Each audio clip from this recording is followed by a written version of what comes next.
I still remember the sound of her voice more than the words themselves. Sharp, controlled, loud enough to cut through the room. Listen to me or pack your bags. She didn't shout. She didn't need to. The silence that followed did the damage for her. People turned. Smiles froze. Someone laughed awkwardly, then stopped. I felt every eye slide toward me like a verdict. I stood there, holding a glass I didn't remember picking up, nodding as if I agreed, because that's what I had learned to do. Nod, absorb, survive. But her face, that look of certainty, of ownership, that was the moment something in me went quiet. Not broken, focused. It wasn't always like this. That's the part people never see. We built our life slowly, brick by brick, late nights on cheap furniture, inside jokes no one else understood, plans whispered in the dark like promises were fragile things.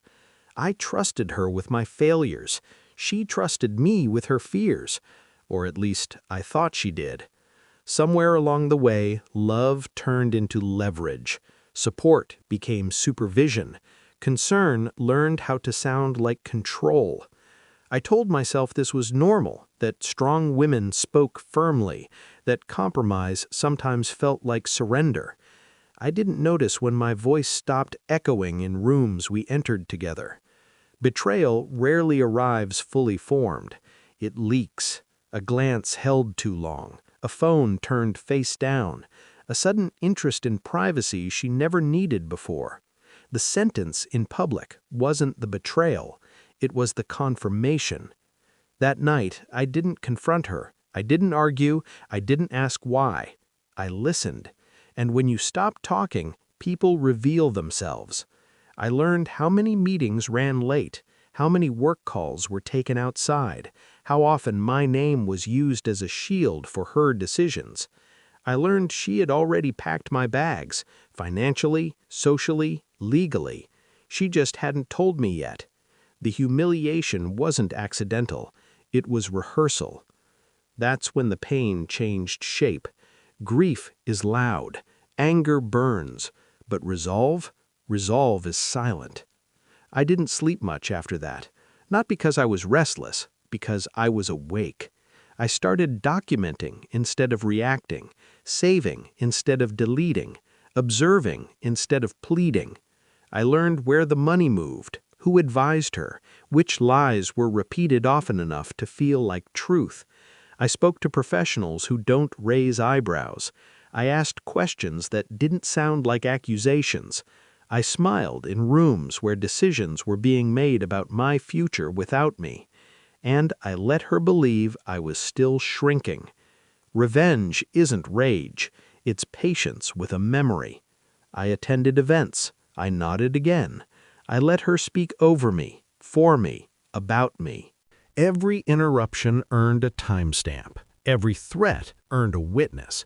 Every public display added weight to a file she didn't know existed.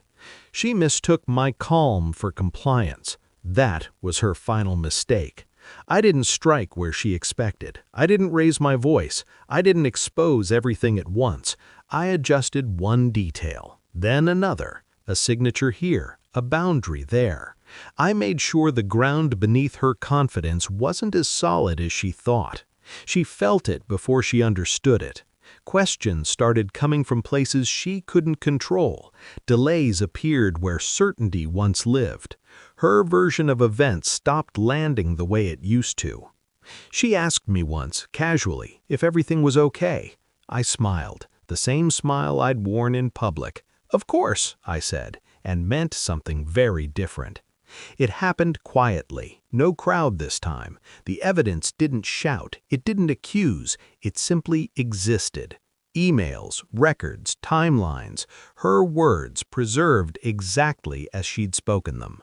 She didn't deny it, she couldn't. Her face searched mine for something, anger, pleading, familiarity. She found none. For the first time, I wasn't reacting to her reality. She was standing in mine. Power doesn't vanish dramatically. It drains. Her voice lost its edge. Her certainty learned hesitation.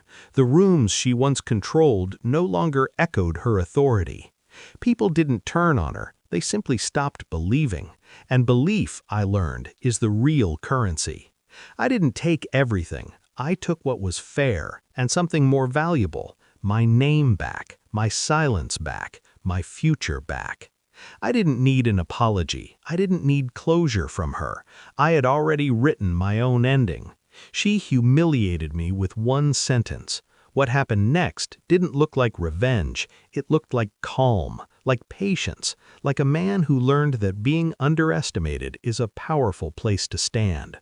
I still remember that look on her face, not the one from that day, the one when she realized I'd been listening the whole time.